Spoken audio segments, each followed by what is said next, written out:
বাসায় জলপাই শুকিয়ে যাচ্ছে, কি করবেন বুঝতে পারছেন না? আপনি চাইলে আমার মতো এই কাজটা করতে পারেন। আসসালামু আলাইকুম এভরিওয়ান, কি অবস্থা সবার, কেমন আছেন সবাই? আমি আজকে জলপাইয়ের তেলের আচার তৈরি করব। বাসায় খাওয়ার জন্য জলপাই আনা হয়েছিল, আর সেই জলপাইগুলার কিছু ছিল সেগুলো শুকিয়ে যাচ্ছিল। তো আমি ভাবলাম যে জলপাইগুলো নষ্ট না করে এটা দিয়ে একটা আচার তৈরি করে রাখি।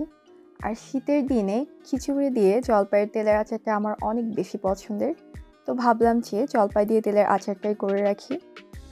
আর যেহেতু আচারটা আমি তৈরি করব, তো ভাবলাম যে একটা ভিডিও করে রাখি, আপনাদের সাথে শেয়ার করি, ভিডিওটা আপনাদের ভালো লাগবে। আচার তৈরি করার জন্য চুলায় একটা প্যান নিয়ে নিলাম। প্যানটা একটু গরম হলে আমি তার মধ্যে দিয়ে দিচ্ছি 1/2 কাপ পরিমাণ সরিষার তেল। আমি এখানে যে সরিষার তেলটা ব্যবহার করছি এটা খাঁটি বিতান থেকে আমি পারচেস করেছি। আমি ডিসক্রিপশন বক্সে লিংক দিয়ে দিব, আপনারা চাইলে সেখান থেকে পারচেস করে নিতে পারবেন। তেলটা একটু গরম হলে পাঁচফোড়ন এবং কালো জিরা দিয়ে হালকা একটু নাড়াচাড়া করে রসুন কুচি দিয়ে দিচ্ছি 1/4 কাপ। রসুনটাকে হালকা ব্রাউন করে ভেজে নিব। এবার আমি এর মধ্যে দিয়ে দিচ্ছি চিলি ফ্লেক্স 1 চা চামচ, ভিনেগার দিয়ে দিচ্ছি 1/2 কাপ পরিমাণ, রসুন বাটা দিয়ে দিচ্ছি 1 চা চামচ। আমি এখানে রসুন কুচি এবং রসুন বাটা দুইটাই ব্যবহার করছি।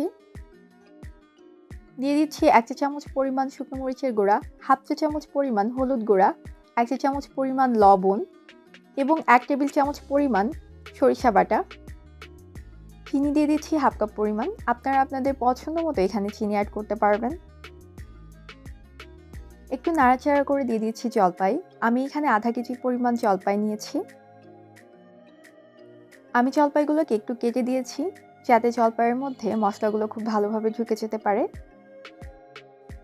এখন অপেক্ষা করছি জলপাইগুলো সিদ্ধ হয়ে যাওয়া পর্যন্ত।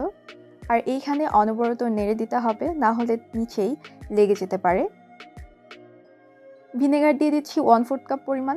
প্রথমে আমি 1/2 কাপ পরিমাণ ভিনেগার দিয়েছিলাম এবং এখন আমি 1/4 কাপ পরিমাণ ভিনেগার দিয়ে দিয়েছি। জলপাইটা পরিমাণ মতো সিদ্ধ হয়ে গেছে, আর আমি এখন এখানে চাট মশলা অ্যাড করে দিব।